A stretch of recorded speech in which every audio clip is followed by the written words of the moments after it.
శ్రీ లహరి కృష్ణ దివ్య సముఖంలో ఆదివారం మెదక్ జిల్లా కేంద్రం మెదక్ పట్టణంలోని న్యూ భారత్ ఫంక్షన్ హాల్ నందు అమృత మంజరి అంకురం రెండవ భాగం ఆధ్యాత్మిక పుస్తక ఆవిష్కరణ కార్యక్రమం నిర్వహించారు.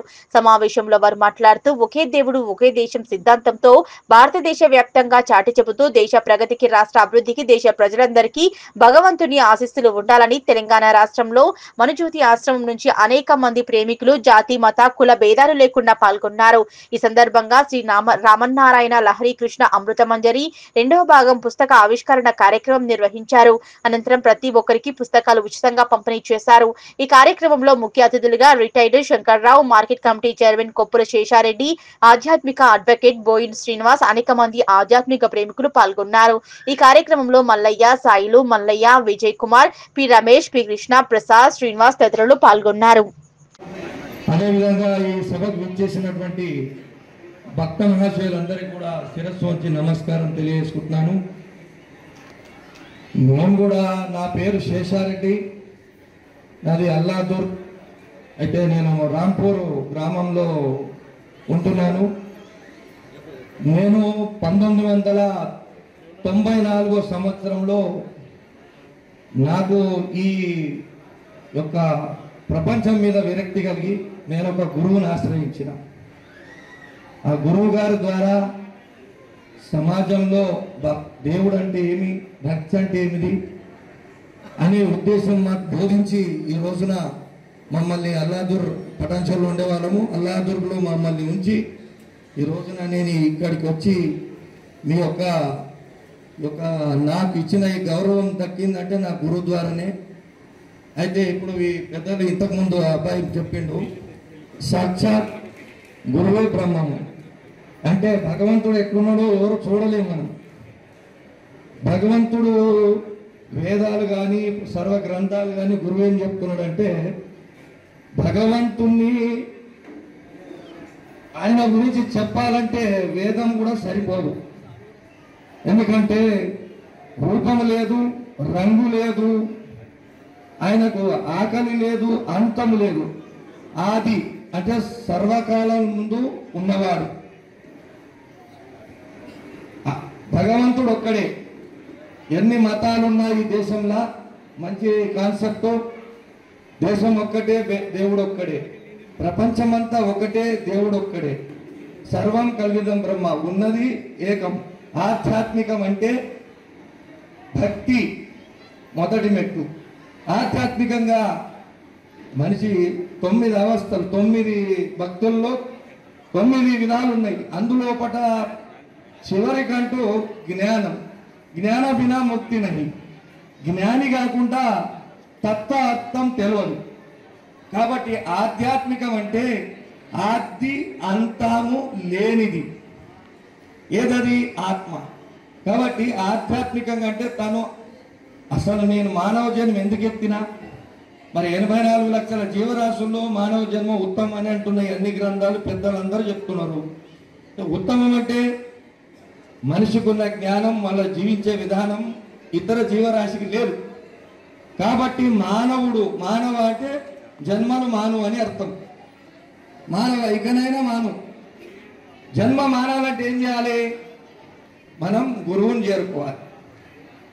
గురువుని చేరుకుంటే గురువు మనకు మార్గదర్శకుడు అవుతాడు.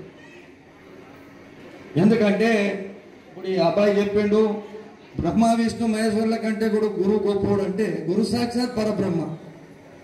వేమని ఒక పద్యం అన్నాడు, బ్రహ్మ చంపి విష్ణు భాగంబులో కలిపి, విష్ణు చంపి శివుని వెలియ కలిపి, శివుని చంపి తాను శివయోగి కావాలి. ఆ రకంగా మన లోపటున్న బ్రహ్మ విష్ణు మహేశ్వరులు అంటే వాళ్ళు ప్రత్యేకంగా ఏమి లేరు. బ్రహ్మ అంటే అకారం, విష్ణు అంటే ఉకారం, శివుడు అంటే మకారం. అకారం, ఉకారం, మకారం ఇవి త్రిగుణాలు, రజో సత్వ తమో గుణాలు. ఈ గుణాలు మనలో ఉన్నాయి. ఈ 3 గుణాలను తొలగించుకుంటే నిర్గుణ తత్వం అవుతుంది. దాన్ని పెద్దలు ఏం చెప్తున్నారు? మౌన స్థితి అంటున్నారు, నిశ్చల స్థితి అంటున్నారు, మనసును చంపాలంటున్నారు, సాధన చేసి మనసును జయించాలి, నిలకడ కావాలంటున్నారు, చిత్తప్రజ్ఞుడు కావాలంటున్నారు.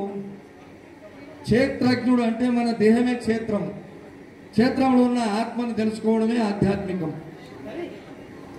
ఆ రకంగా భగవంతుడు ఎక్కడో లేడు, ప్రతి మానవుడి రూపంలో ఉన్నాడు, అంత పరమాత్ముడే. సర్వం కల్విదం బ్రహ్మ.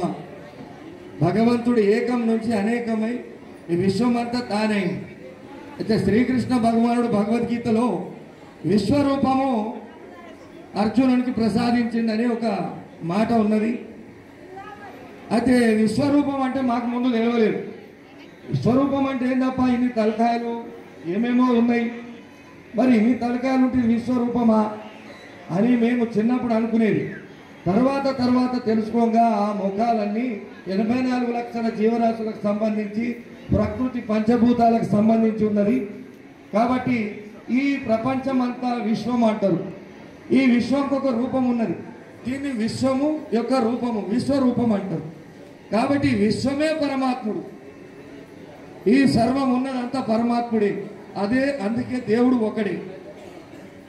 అనేక మంది కోటాను కోట్ల జనమైంది, కానీ ఆత్మ ఒక్కటి, సర్వంలో ఉన్నది ఒకటి. ఇప్పుడు మనకు 3 అవస్థలు జరుగుతాయి. ఒకటి జాగ్రత్త, స్వప్న, సుషుప్తి. అయితే జాగ్రత్త ఉన్నప్పుడు ఇప్పుడు మనం మేల్కొన్నామంటున్నాం.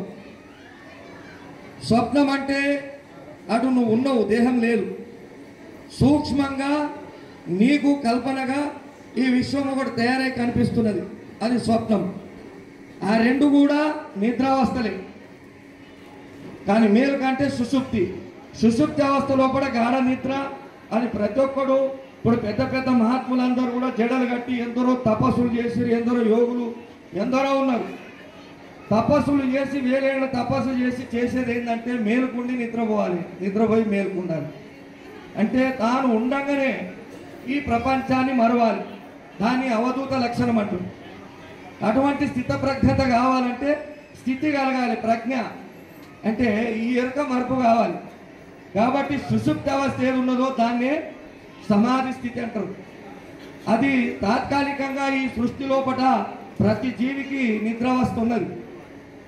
కానీ మానవుడు మేలుకుండి నిద్రపోయి అంటే ఎరుకుండగానే తానుండి మరపు కావాలి, దాన్నే సాధన అన్నారు.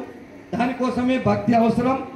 భక్తి కావాలా, ఆత్మ యొక్క స్థితిని సాధించాలంటే మహాత్ములు గురువులు రాసినటువంటి గ్రంథాలను శోధించాలి, గురువుని చేరాలి.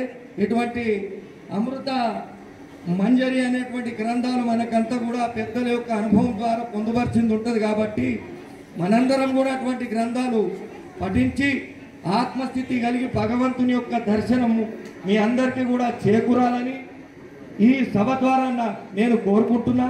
అదేవిధంగా ఈ విధంగా నాకు అవకాశం ఇచ్చి ఈరోజు ఈ 2 ముచ్చట్లు మీకు చెప్పుకోవడానికి అవకాశం ఇచ్చినటువంటి పెద్దలకు నేను మనస్ఫూర్తిగా కృతజ్ఞతలు తెలియజేసుకుంటూ మీ అందరికీ కూడా ధన్యవాదాలు తెలియజేసుకుంటూ ముగించుకుంటున్నాను.